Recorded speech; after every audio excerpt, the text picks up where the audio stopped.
Bismillahirrahmanirrahim. Assalamualaikum warahmatullahi wabarakatuh.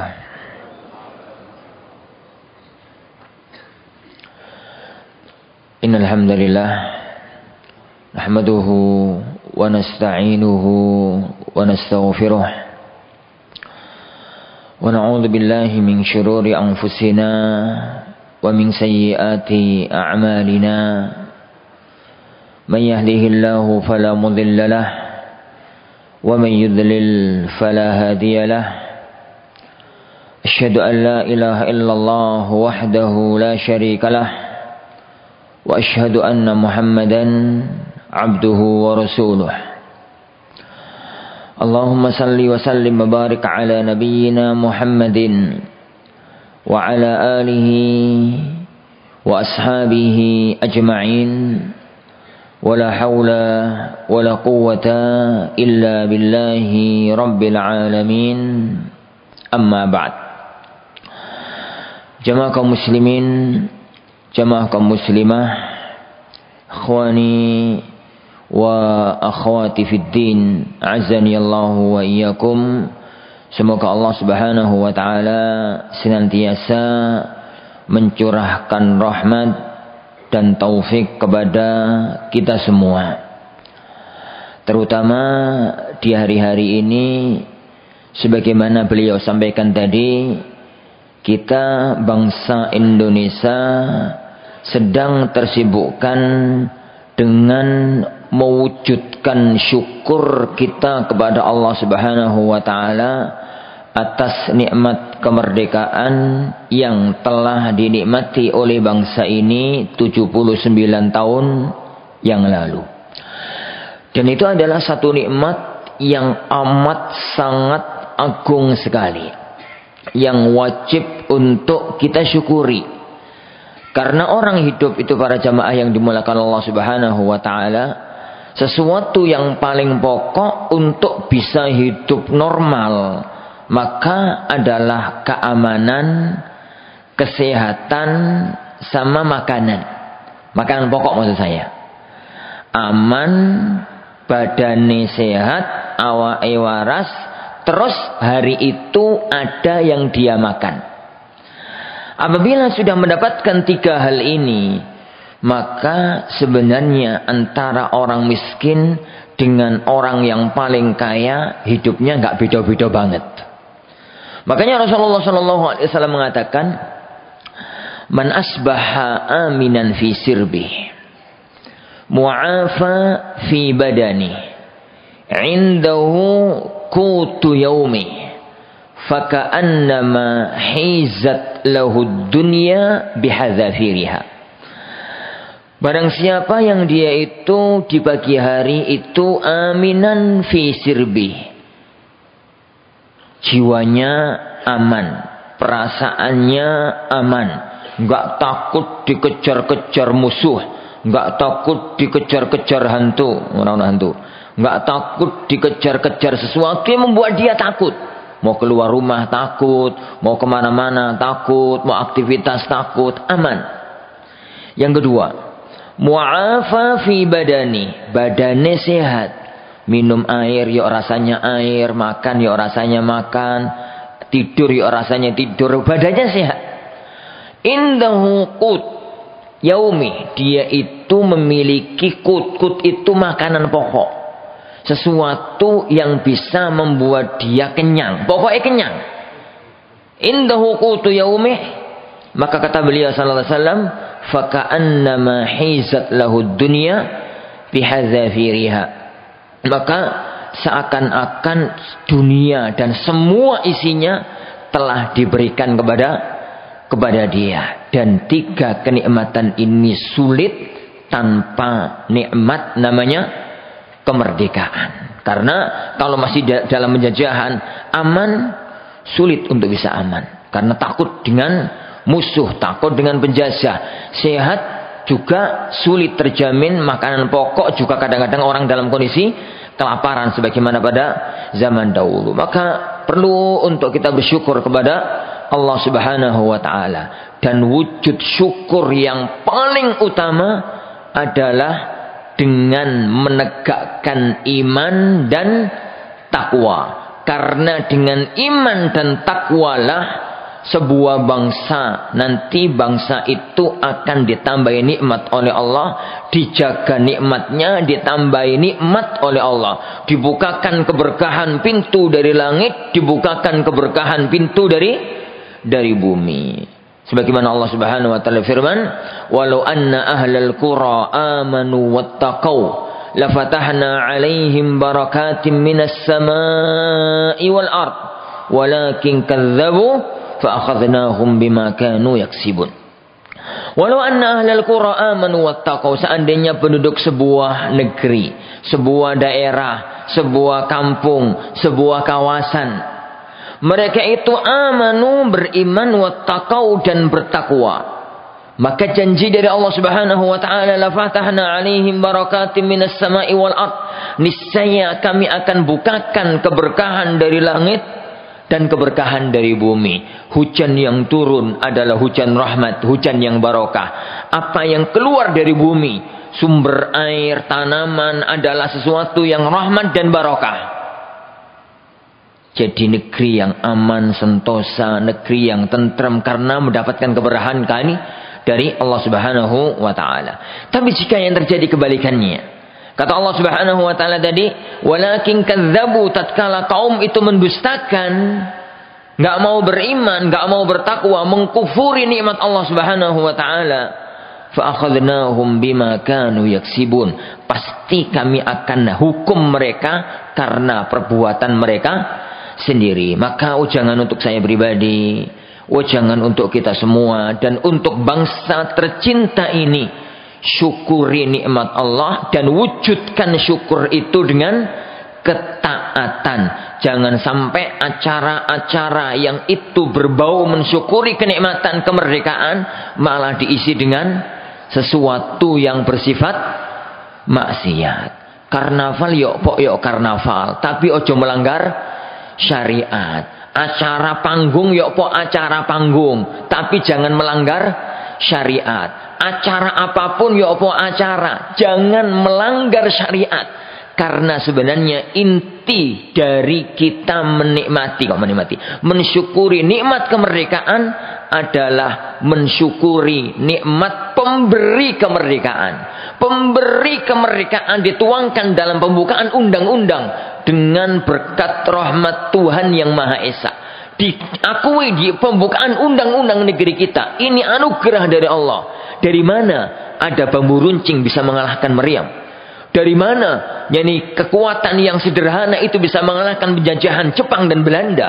Kalau bukan karena rahmat Allah Subhanahu wa taala, maka sangat tidak masuk dipikir kalau tatkala Allah memberikan nikmat itu ternyata kemudian dikufuri dengan berbagai macam kemaksiatan, diisi dengan berbagai macam pelanggaran syariat di dalam kita berbangsa dan bernegara. Ambil contoh-contoh negeri-negeri yang telah silam. Bagaimana negeri-negeri yang itu gemah ripah loh jinawi. Negeri Sabak, negeri Yaman yang pernah Allah Subhanahu wa taala sebutkan dalam Al-Qur'an, baldatun tayyibatun wa rabbun ghafur. Negeri yang gemah ripah loh jinawi, tapi tatkala mereka kufur kepada Allah, Allah hancurkan negeri itu, tinggal sebuah cerita. Kita tidak menginginkan negeri ini suatu ketika nanti ada orang berkata, dulu pernah ono negara jenenge Indonesia, terus lenyap dari peta dunia. Gara-garanya adalah kurang pinternya negeri ini dalam mensyukuri nikmat Allah Subhanahu wa taala. Itu kita katakan ya akhwan, karena hari-hari ini kita sedang euforia dalam mensyukuri nikmat Allah dengan wujud ini, wujud itu, monggo, gak ada masalah. Syaratnya satu, ketahui, sadari nikmat itu datang dari Allah. Jangan kemudian kita melanggar syariatnya Allah Subhanahu wa ta'ala. Para jamaah yang dimuliakan Allah Subhanahu wa ta'ala, makanya tadi beliau menyampaikan satu hal yang penting, bahwa salah satu di antara bentuk kesyukuran kita kepada Allah malah dengan aktivitas kita sekarang ini, malah dengan aktivitas kita saat ini, yaitu beribadah kepada Allah Subhanahu wa taala. Memulai aktivitas kehidupan kita hari ini dengan ibadah kepada Allah Subhanahu wa taala. Para jemaah yang dimuliakan Allah Subhanahu wa taala, kita baca pada pertemuan kita kali ini, kalau tadi itu muqaddimah. Jadi kita baca pada pertemuan kita kali ini ya muqaddimah gara-gara beliau tadi ngomong begitu, akhirnya tak sambung. Jadi sebenarnya gak kepingin ngomong itu. Kita lanjutkan apa yang kita pelajari bersama pada pertemuan bulan yang kemarin. Pertemuan bulan yang kemarin, insyaallah di catatan kitab, itu kita baca tentang sejarah azan. Awal asal muasal salat. Asal muasal salat. Kita lanjutkan sekarang pada hadis yang lain, masih berkisar tentang masalah yang berkaitan dengan salat. Tatkala azan itu dikumandangkan, yang namanya azan itu kan al-i'lam bidukhuli waqtis salah. Pengumuman, pemberitahuan kalau waktu sholat itu telah tiba. Lah, kapan tibanya waktu sholat? Kita baca hadis yang ada di hadapan kita dalam Sahihain, Sahih Bukhari dan Sahih Muslim. An Jabir ibn Abdullah, dari Jabir ibn Abdullah radhiyallahu anhuma. Jabir itu seorang sahabat, Abdullah bapaknya juga seorang sahabat radhiyallahu anhuma. Qala, beliau berkata, kana Rasulullah, adalah Rasulullah sallallahu alaihi wa ala alihi wasallam, yusalli adh-dhuhra bil hajirah. Beliau salat zuhur saat matahari sedang panas-panasi. Wal asra wasyamsu naqiyah. Dan beliau salat asar itu saat matahari masih terang, durung menguning maksudnya. Wal maghrib idza wajabat. Dan beliau salat maghrib saat matahari tenggelam. Wal isya'a ahyanan yuakhiruha wa ahyanan yu'ajjilu. Adapun salat isya, beliau sallallahu alaihi wasallam itu kadang-kadang ngundur, kadang-kadang mempercepat, kadang-kadang mengakhirkan, kadang-kadang di awal waktu. Karena idza ra'ahum qad istama'u ajjal. Beliau itu apabila melihat para sahabat itu ngumpul kabeh, beliau mempercepat salatnya. Wa idza ra'ahum qad abta'u akhar. Apabila beliau melihat para sahabat agak terlambat datangnya, maka beliau memundurkan salat. Was subha kana an-nabiy yusalliha bi ghalas. Adapun salat subuh, maka beliau sallallahu alaihi wasallam melakukannya pada waktu masih gelap. Para jamaah yang dimuliakan Allah Subhanahu wa taala. Salat itu setelah adanya salat 5 waktu.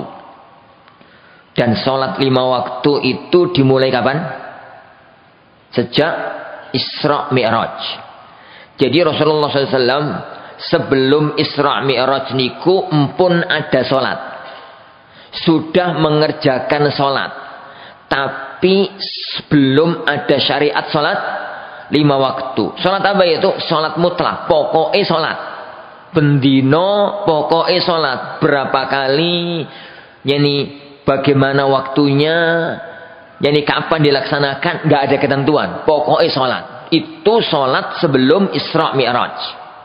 Begitu peristiwa Isra Mi'raj, hukum salat direvisi oleh Allah, diganti oleh Allah dengan salat 5 waktu. Dengan salat 5 waktu. Nah, salat ini dijadikan oleh Allah Subhanahu wa taala sebagai ibadah yang muakkotah, sebagai ibadah yang ono waktu tertentunya. Innas salata kanat alal mu'minina kitaban mawquta. Sungguhnya salat itu atas orang-orang yang beriman itu sebagai sebuah kewajiban mawquta yang telah ditentukan waktunya. Karena ibadah itu ada dua. Ada ibadatun mutlaqah, ada ibadatun muqayyadah atau muaqqatah. Ada ibadah yang ditentukan waktunya. Ono waktu awale, ono waktu akhiri. Puasa Ramadan, misalkan awale yuk tanggal 1 Ramadan, akhir Ramadan. Ibadah haji awale tanggal 8 Dzulhijjah, akhire tanggal 12 atau 13 Dzulhijjah di tahun tersebut. Ibadah salat ada waktu awal, ada waktu akhir. Ibadah-ibadah jenis ini namanya ibadatun muaqqatah. Sebagian ulama mengatakan ibadatun muqayyadah. Ibadah yang ono ketentuan waktu nih. Ada waktu awal, ada waktu akhir. Ada waktu akhir. Yang kedua, ada ibadah mutlaqah. Ada ibadah itu yang sifatnya mutlak. Ibadah yang sifatnya mutlak itu ibadah yang tidak ada ketentuan waktunya. Terserah kapanpun mengerjakannya. Contoh apa? Ini baca Quran. Baca Quran kan gono waktu nih, awal waktu maca Quran, akhir waktu. Nek wis waktu nih habis, gak oleh maca Quran. Itu jadwal, kok jadwal? Ibadah bebas waktu. Zikir umum, ibadah bebas waktu. Umrah, ibadah bebas waktu. Mau dikerjakan kapanpun, pagi, siang, sore, malam, tengah malam, sebelum subuh, ya monggo-monggo aja. Itu ibadah-ibadah yang ghair muaqqatah, ibadah-ibadah yang bebas waktu. Nah, status dari satu ibadah yang muaqqatah, ibadah yang telah ditentukan waktunya, itu nggak boleh dikerjakan sebelum masuk waktunya. Dan tidak boleh dikerjakan setelah keluar dari waktunya. Meskipun sedikit.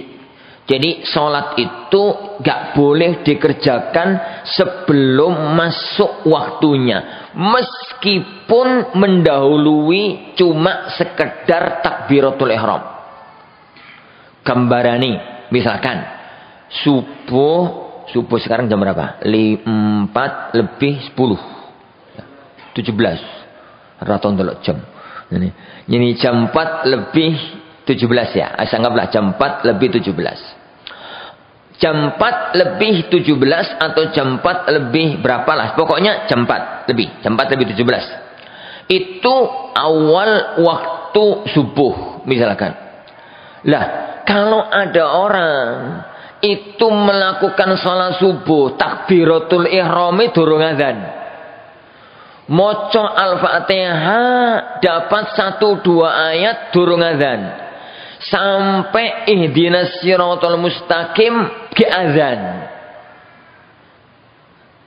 Rakaat pertama diselesaikan masuk waktu subuh, rakaat yang kedua sampai salam sudah masuk waktu subuh. Tapi takbiratul ihram sama 1-2 rakaat pertama, 1-2 ayat pertama Al-Fatihah belum masuk waktu subuh. Apa hukum sholat itu? Nggak sah.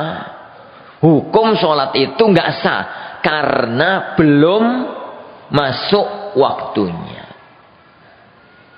Kebalikannya juga begitu. Sholat subuh berhenti jam pira syuruk mau? 5.35 kalau nggak salah. Lihat sebentar. Imsak subuh 5.35. Jam 5.35. Jam 5.35 itu waktu habisnya waktu subuh. Terbitnya matahari. Itu habisnya waktu subuh. Lah kalau ada orang sholat itu jelang terbit matahari. Takbiratul ihram masih dalam waktu. Rakaat pertama masih dalam waktu. Rakaat kedua masih dalam waktu. Begitu sujud rakaat kedua terbit matahari. Jadi ujung dari sholat itu tidak di luar waktu. Ujung dari sholat itu sudah di luar waktu. Tapi awal sholat masih di dalam waktu. Apa hukum sholat itu? Gak sah. Hukum sholat itu juga melanggar aturan. Karena sholat itu ibadah yang muakkotah. Ibadah yang wis ditentukan waktunya. Kitabam mauquta. Kewajiban yang telah ditentukan waktunya. Dan status kewajiban yang telah ditentukan waktunya nggak boleh mendahului waktu, meskipun cuma sebentar, sedikit. Nggak boleh melewati waktu, meskipun cuma sebentar atau sedikit, kecuali ada uzur. Kecuali ada uzur otomatis.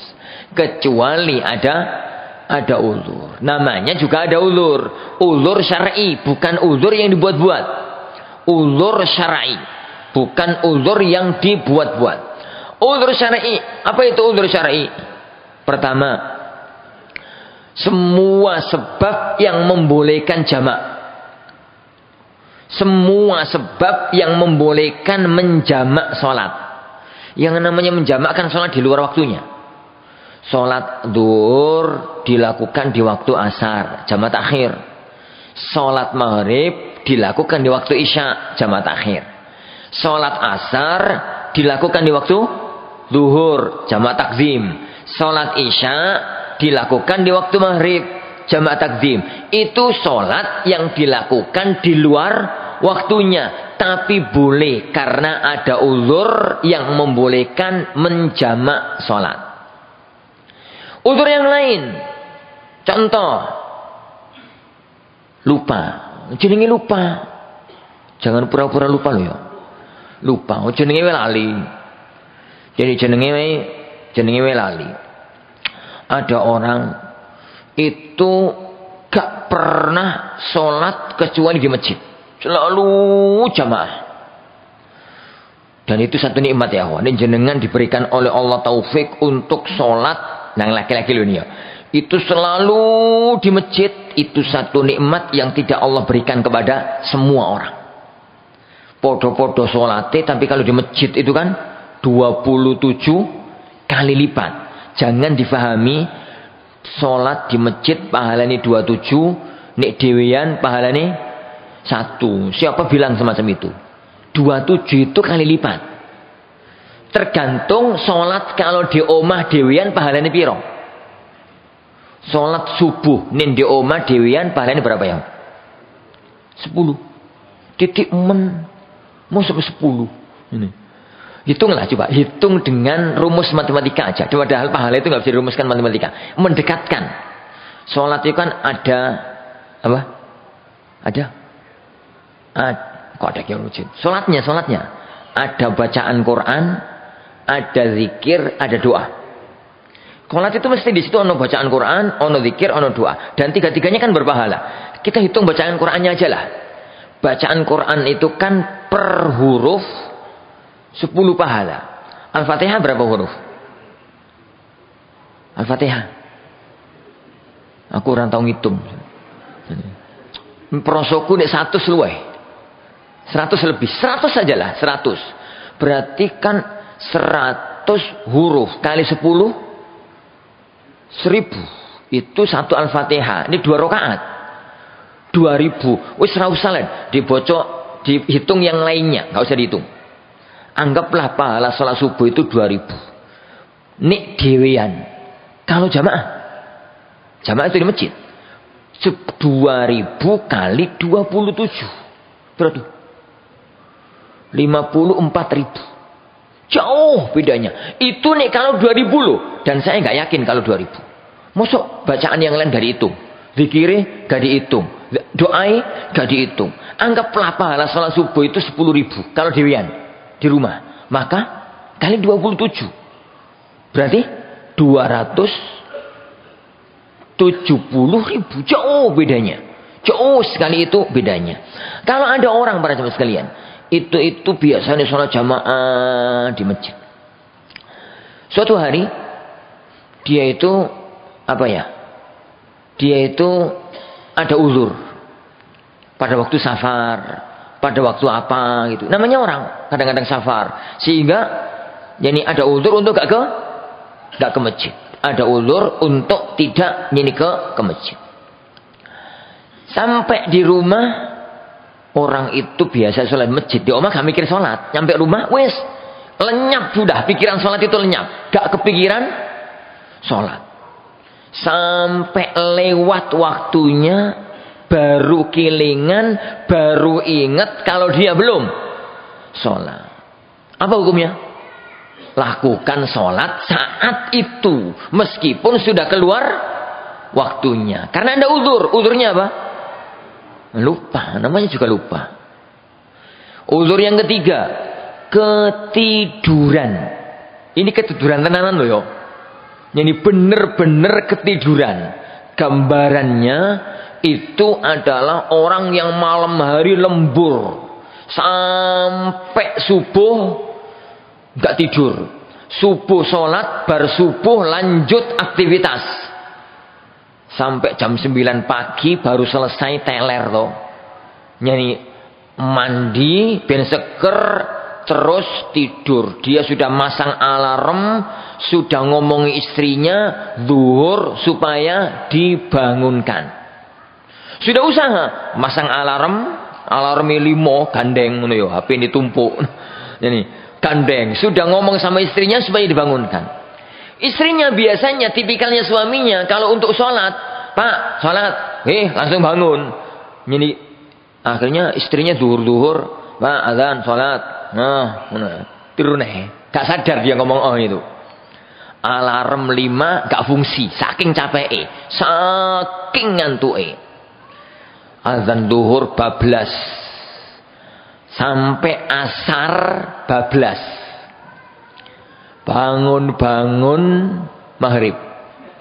Nah, iki wong bangun-bangun sebagai maghrib lah ceritanya itu, bangun-bangun maghrib.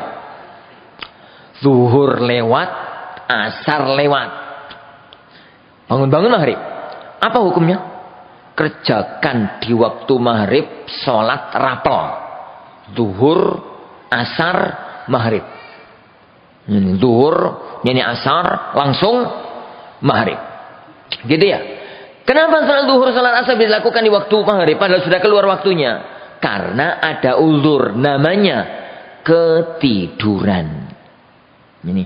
Dan itu disabdakan oleh beliau sallallahu alaihi wasallam, "Man nama an salatin aw nasiyaha falyusalliha idza dzakaraha." Barang siapa yang ketiduran bablas lewat waktu salat. Yani au nasiyaha atau lupa. Yani atau lupa, maka silahkan dia sholat pada waktu ingat, pada waktu bangun. Lah, selain 3 iki nggak ada uzur lain. 3 tadi apa berarti? Semua sebab yang membolehkan jamak. Yang kedua, yani lupa tenanan ini, nggak pura-pura lupa. Yang ketiga, tidur dan sudah berusaha untuk bisa sholat pada waktunya, masang alarm dan macam-macamnya, ternyata kok darullah itu bablas. Rasulullah SAW pernah mengalami kejadian koyo ngono, sengaja dibuat oleh Allah begitu ben ono contohnya. Yang ben ono contohnya pada waktu pulang dari perang, perjalanan malam itu capek gitu sampai nggak kuat, akhirnya mereka istirahat gitu. Rasulullah SAW memerintahkan para sahabat untuk istirahat, untuk tidur. Beliau maunya jaga, yang bangun, yang jaga. Jadi Abu Hurairah, saya ingatkan Abu Hurairah, kalau nggak Bilal, Abu Hurairah itu mesakni Rasulullah SAW kok malah yang jaga, Lalu beliau mengatakan, ya Rasulullah, monggo jenengan sari, monggo jenengan istirahat, biar saya jaga. Biar saya yang jaga. Tenan. Kuih, yakin gak ketiduran? Kuih. Rasulullah tidur. Rasulullah SAW itu tidur. Abu Hurairah jaga sambil duduk toh, nggak tidur. Namanya orang capek, ngantuk, turu, tepar. Sambil tidur, sambil duduk, dia tidur. Azan subuh, waktu subuh lewat. Sampai matahari terbit sudah agak panas. Pertama kali yang bangun Rasulullah SAW. Rasulullah SAW bangun-bangun matahari terbit, belum salat subuh kau kaget. Diomongi Abu Hurairah jari ini tangi ngono. Nggih ya Rasulullah sepuntene nyeni bablas ketiduran. Akhirnya beliau memerintahkan untuk langsung azan, terus qomat, terus sholat subuh ya kira-kira jam 7 mungkin kira-kira jam 7. Namanya ketiduran. Jadi itu uzur ya, uzur. Kalau uzur-uzur semacam itu, sholat bisa dilakukan sebelum waktunya, kayak sholat jamak takdim, dan sholat bisa dilakukan sudah keluar dari waktunya. Tapi kalau mboten ada uzur, tidak ada uzur, maka sholat yang dilakukan keluar dari waktunya, meskipun cuma sebentar, meskipun cuma sedikit, maka itu enggak sah. Karena ibadah sholat itu ibadah yang muakkotah, ibadah yang ditentukan waktunya. Para jamaah yang dimuliakan Allah Subhanahu wa taala. Hadis ini yang kita baca tadi itu menunjukkan kepada kita tentang standar waktu sholat di zaman Rasulullah sallallahu alaihi wasallam.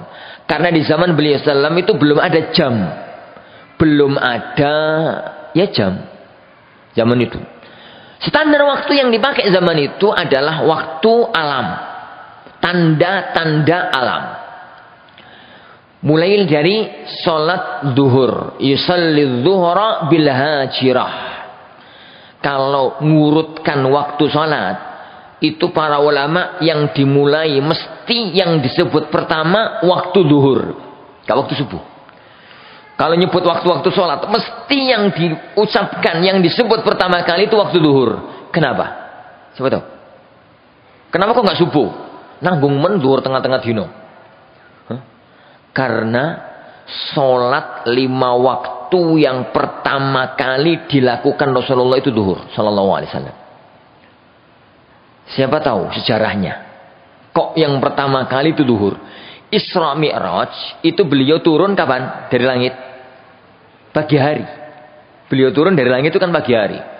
Beliau termenung gitu di pinggir Ka'bah. Piye cari nyeritakan ini kepada umatnya. Tatkala itu Abu Jahal datang lewat gitu ya. Nah, pomat ngono. Menengai ngono. Jadi kan Abu Jahal wong kafir ngono.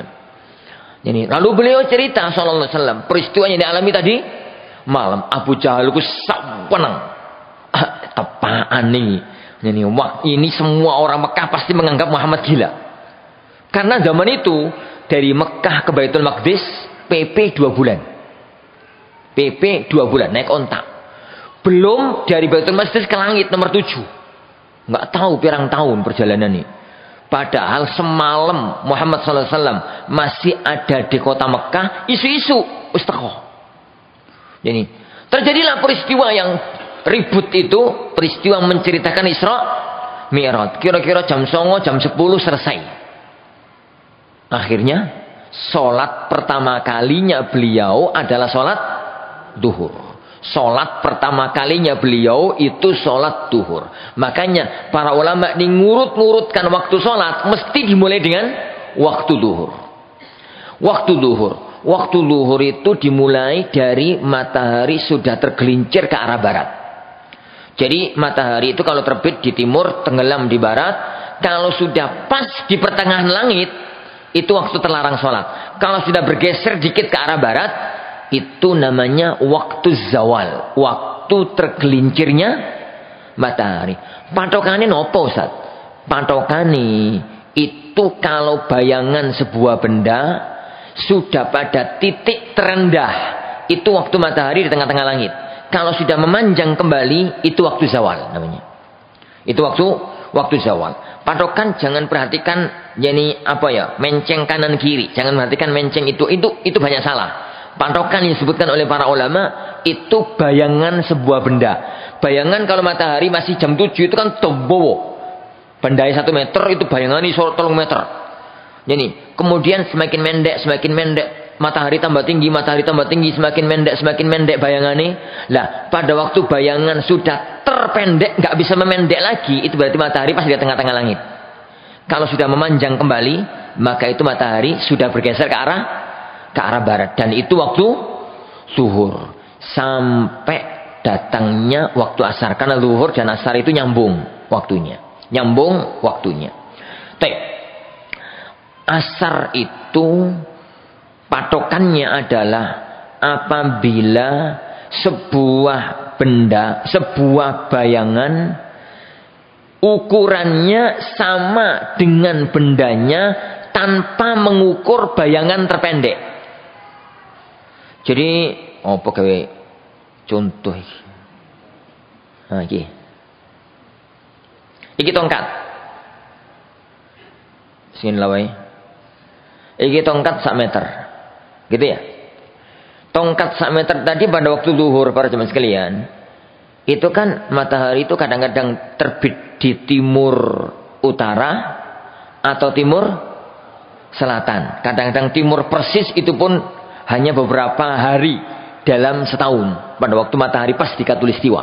Tapi kadang-kadang timur selatan, kadang-kadang timur utara. Pada waktu timur selatan, matahari pas di tengah-tengah langit itu bayangan seono. Tapi ke arah selatan. Ini matahari itu terbitnya di timur utara, timur selatan, maka bayangan itu ke utara. Yang penting, tatkala waktu sebelum zuhur itu benda 1 meter ini mesti mempunyai bayangan terpendek.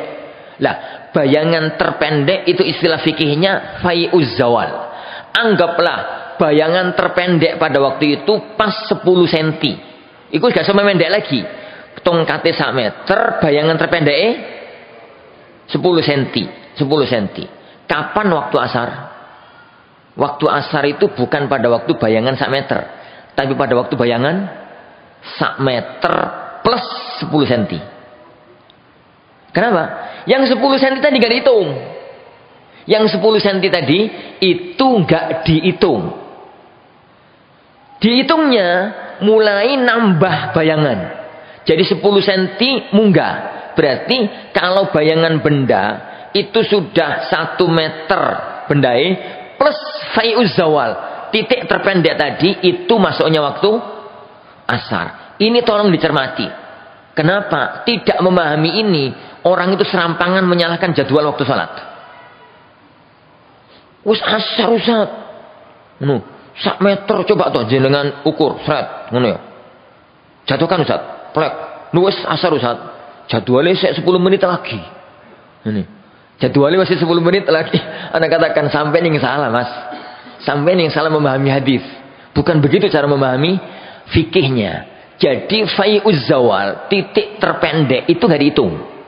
Lalu ditambahi apa itu panjangnya benda.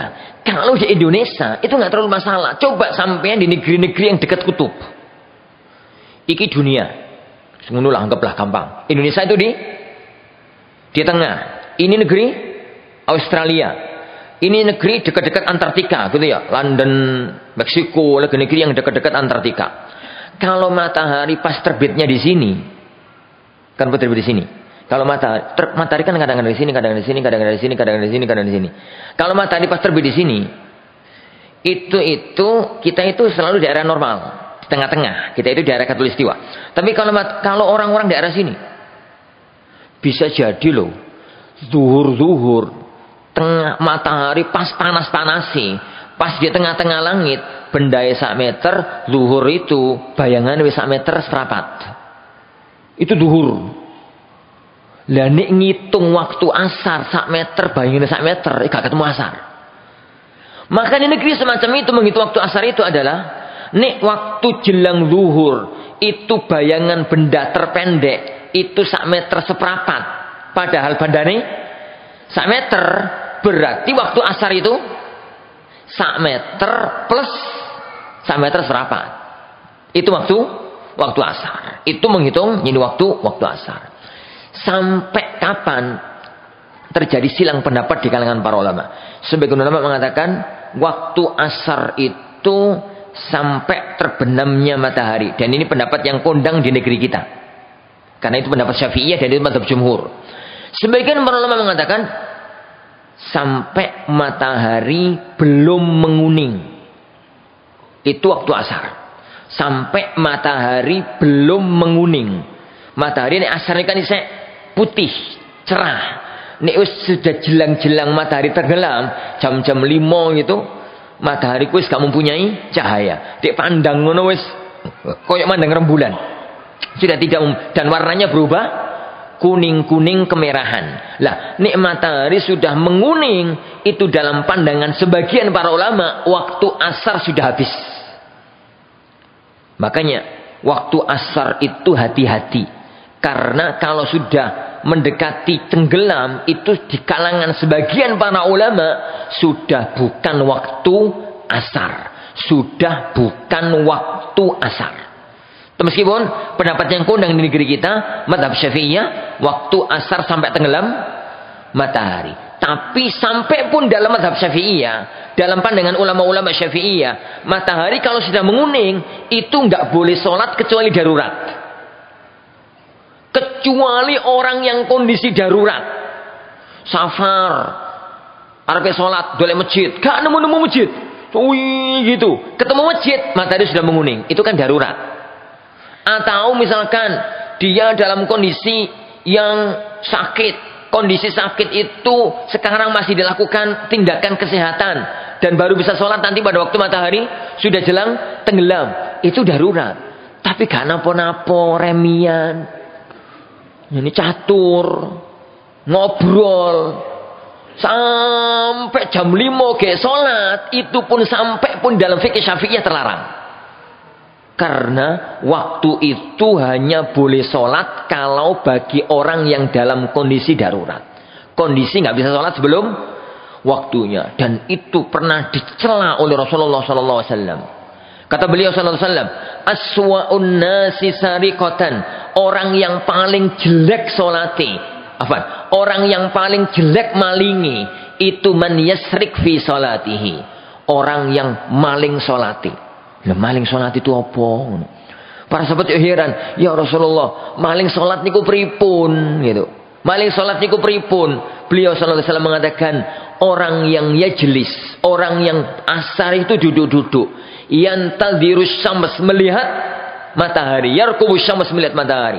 Fa idza kanat baina qarnai syaitan, dan tatkala matahari itu sudah di antara dua tanduk setan, jelang-jelang apa?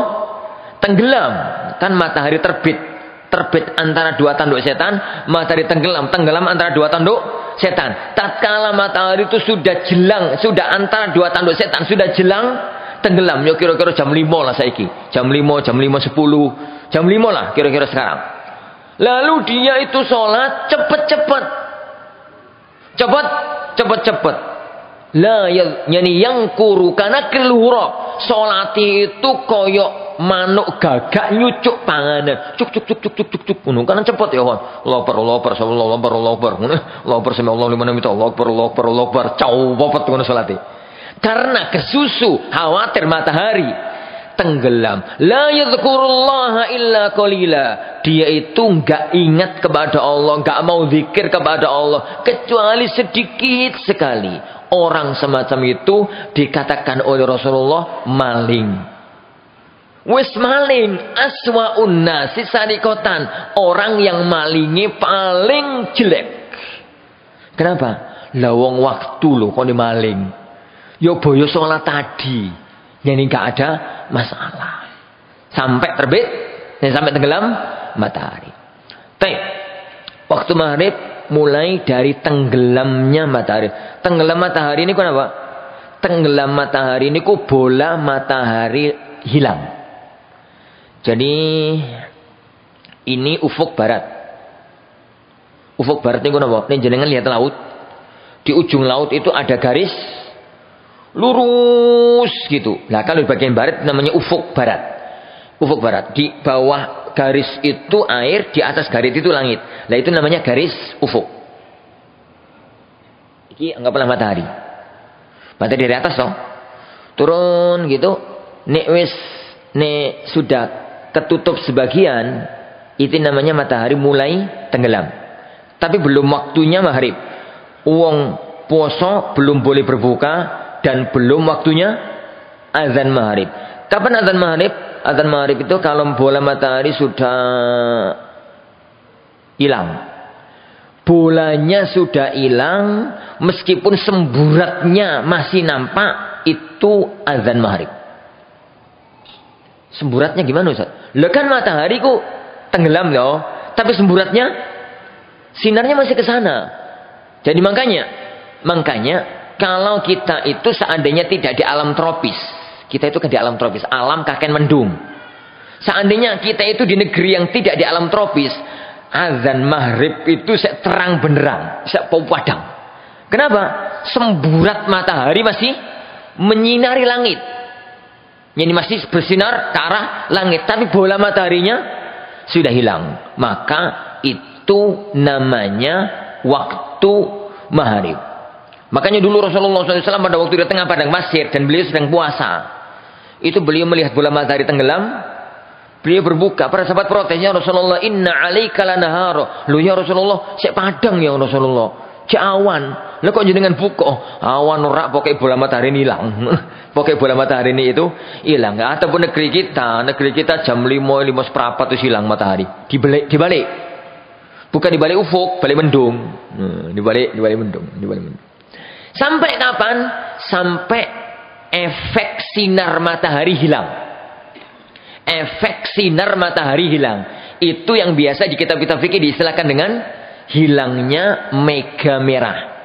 Saya katakan tadi ya, ini ufuk barat nih. Matahari kan tenggelam. Matahari kan terus berjalan ke bawah. Sinar itu kalau masih di sini, sinar itu ke atas, nembus mendung. Mendung dari warnanya merah. Nah, merahnya mendung itu namanya mega merah. Itu kalau hilang berarti efek matahari sudah hilang. Lah, itu waktu sholat Isya. Sampai kapan? Sholat Isya itu terjadi perhelatan panjang di kalangan para ulama. Jumhur para ulama, mayoritas para ulama, waktu Isya itu sampai tengah malam. Boten sampai subuh. Mayoritas para ulama mengatakan waktu Isya itu sampai tengah malam. Nisful lail. Tengah malam. Nah, tengah malam niku jam pinten Ustaz? Tengah malam itu bukan jam 12 loh ya. Ingat. Tengah malam dalam hitungan syariat itu bukan jam 12. Tengah malam jam 12 itu hitungan kalender nasional. Karena semua hukum syariat itu pakai kalender Hijriah. Hitungan hari, hitungan bulan, hitungan apa-apa itu pakai kalender Hijriah. Contoh, syariat yang berkaitan dengan tahun. Syariat yang berkaitan dengan tahun itu apa contohnya? Umur balik. Umur balik itu kan kalau ketemu tanda-tanda tertentu maka baliknya dengan tanda. Nek gak ada tanda-tanda apapun, ya orang tahu ngimpi basah, ya orang ngimpi kering. Pokoknya orang tahu gak ada tanda-tanda apapun, maka umur balik itu 15 tahun sempurna. Masuk tahun ke-16 dia sudah balik. Meskipun gak ada tanda-tanda apapun. 15 tahun itu menggunakan kalender Hijriah. Lah sampean ra ono sing ngerti lahir tanggal piro Hijriah. Ora ono, aku ya ora ngerti kok. Ora ono sing ngerti. Tapi kan bisa dihitung. Kalender Masehi dengan kalender Hijriah itu setiap tahun beda 10 hari. Jadi 3 tahun sekali 1 bulan. 3 tahun sekali 1 bulan. Kalau 15 tahun berarti selisih pinten? 15 bagi 3. 5. Selisih 5 bulan.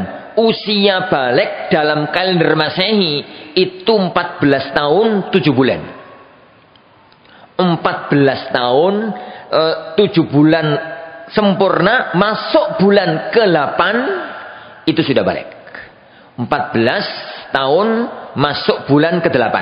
14 tahun sempurna masuk bulan ke-8. 14 tahun 7 bulan. Itu cara ngitungnya, paham tadi? 15 tahun Hijriah dihitung dengan Masehi, maka caranya semacam tadi. Menghitung hari dalam kalender Masehi dengan kalender Hijriah itu beda. Karena kalender Masehi hari berpindah di Di jam 12 malam. Kalau kalender Hijriah, hari berpindah dengan tenggelamnya matahari. Nek lahir saiki, bocah yo, lahir sekarang ini, lahir hari Ahad. Lahir nanti asar, lahir hari Ahad. Akikohnya Sabtu. Akikohnya kan Sabtu 7 hari. Lahir ba'da maghrib, nanti malam lahir. Lahir hari Senin. Akikoi Ahad. Akikoi Ahad. Begitu juga dengan menghitung tengah malam. Malam itu dimulai dengan terbenamnya matahari. Diakhiri dengan terbit fajar. Terbenam matahari diakhiri dengan terbit fajar. Kalau sudah terbit fajar itu masuk pagi. Masuk pagi. Berarti terbenam matahari sampai terbit fajar jenengan bagi 2. Jenengan bagi 2. Itu tengah malam. Itu tengah malam. Jam berapa kira-kira? Di beberapa aplikasi jadwal sholat ada kok. Saya tak lihat di HP-ku. Ada apa enggak? Nah ini ada.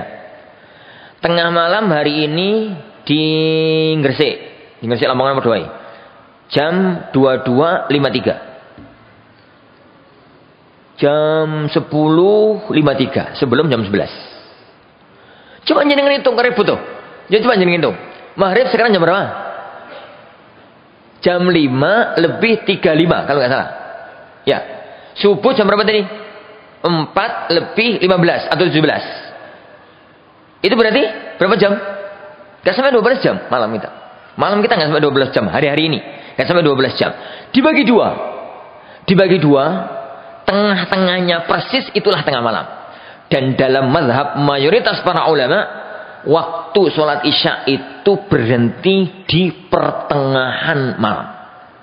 Di pertengahan malam. Meskipun sebagian mazhab para ulama mengatakan waktu sholat isya itu sampai subuh. Tapi mayoritas ulama mengatakan waktu isya itu berhenti di pertengahan malam.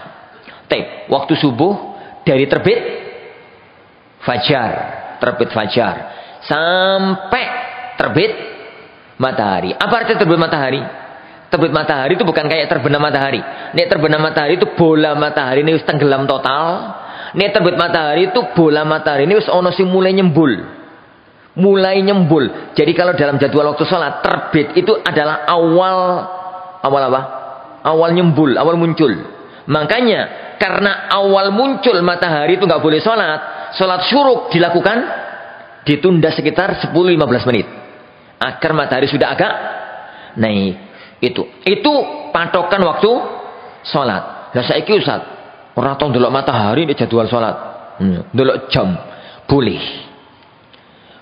Para ulama sepakat waktu sholat menggunakan jam itu boleh. Dan itu pernah dilakukan oleh Rasulullah SAW dan pernah diisyaratkan oleh beliau SAW. Ada 2 dalil yang sangat menunjukkan akan hal itu. Yang pertama pernah dilakukan oleh Rasulullah SAW. Kapan terjadi? Kapan Rasulullah SAW pakai prediksi?